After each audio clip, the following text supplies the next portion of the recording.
I talked about emotional needs in my previous video.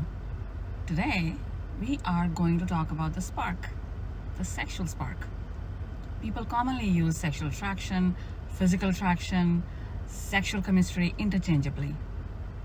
We are talking about sexual attraction or the spark. How do you know you felt it? Yeah? How do you feel it?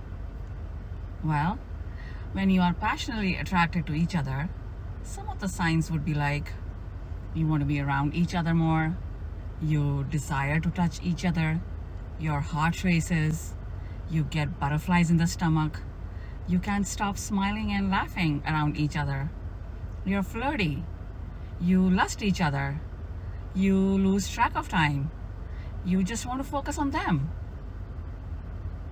When you are attracted to someone, your brain releases chemicals and sends happy hormones to you, and as a result, you feel good. So, to have that feeling going, you look forward to spending more time with that person, either in person or digitally, if you're long distance. I said digitally because you don't have to be physically close to someone to feel the attraction. I know it's a complex process. Many have told me who met their partners through these dating apps that they got attracted over video chat, text, or phone conversations. I want to tell you about this interesting experiment on male communication style and female desire for lust done by some researchers in the University of Minnesota. So in this experiment, volunteer named Susan, not a real name, was told that she was going to interact with identical twin brothers on a video screen. Not at the same time, but separately. She was told that these twins were subjects so that she, doesn't feel the pressure of answering their questions. And there were no right or wrong answers, so whatever she feels like she can answer. So the first twin comes. He's a good-looking guy, sincere, a little awkward. He's not too comfortable talking about himself, but a nice guy who wanted a committed relationship. Kind of guy that a girl would like to take home to introduce the family. He's that kind. After he's done talking about himself, he asks Susan some questions given by the researchers. The typical questions people ask on their first date. And she answers them, in one or two sentences. Doesn't elaborate much. One of the questions was, where did she go for fun? To which she answered that she went away with her boyfriend last weekend and they had fun, they had a nice time. That ended. Okay, after they're done talking, after a short break, Susan talks to the other twin brother. He's also a good-looking guy. He's identical twin, but unlike his brother, she just spoke to, he's funny, he's flirtish, and easy talker. He asks Susan the same questions, but to him, she's more open and answers them in her own flirtish way. And when she's being asked if she took any trips recently, she doesn't say she went away with her boyfriend. She tells him that she went with a friend. And, she does it unconsciously. She's not fully aware that she is flirting or she just erased her boyfriend from her life. She's also not aware how dramatically her behavior changed between these two guys. Now, let me tell you what's interesting here. Susan is the subject of this experiment and not these guys. And the best part is, there were no twins. It was the same person acting as twins. So you see, she feels a spark with one even though the looks were exactly the same. They looked the same. So the physical appearance is not the only thing that creates the spark.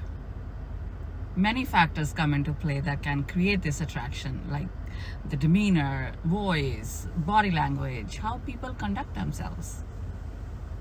It's a personal thing that makes you attract to another person. I have also seen many get into a dilemma when they have a lot in common, when they have emotional intimacy but don't feel the spark. Some people ignore it and choose comfort, security, and companionship and focus on the other valuable traits that the person has. But you know what? Over time, it comes to the surface and frustrates them because they had downplayed their erotic desires earlier. Then they start looking at other people. It all depends on how important it is for you. And there are some who push the attraction to the backseat because they don't want to be alone. They feel at least they have someone, even if they don't feel that excitement. And then there are some people who are asexual. They don't have the desire for sexual attraction, but they do desire emotionally intimate relationships. Culture also plays some role how important a person considers it and how much they suppress it. In some cultures, it is the last thing to consider. I watched this show called Indian Matchmaking on Netflix. The show is about arranged marriages, which is still the most popular way to get married in India. She comes to US and does her matchmaking thing.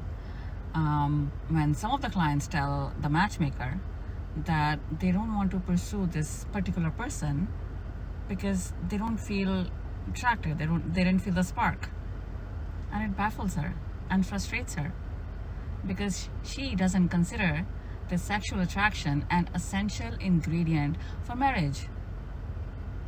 She's like, what the heck? These people are so picky. You can always develop it later. Sexual attraction is a last on her list, or not at all on the list. But for some, it is first on the list. The thing is, you cannot force yourself to feel sexually attracted. It is not learned like you learn to express, learn to have an emotional connection, or to learn communication skills. It just comes naturally to you. And both people have to feel it. Sometimes one person may feel it strongly and the other not so much, or even none.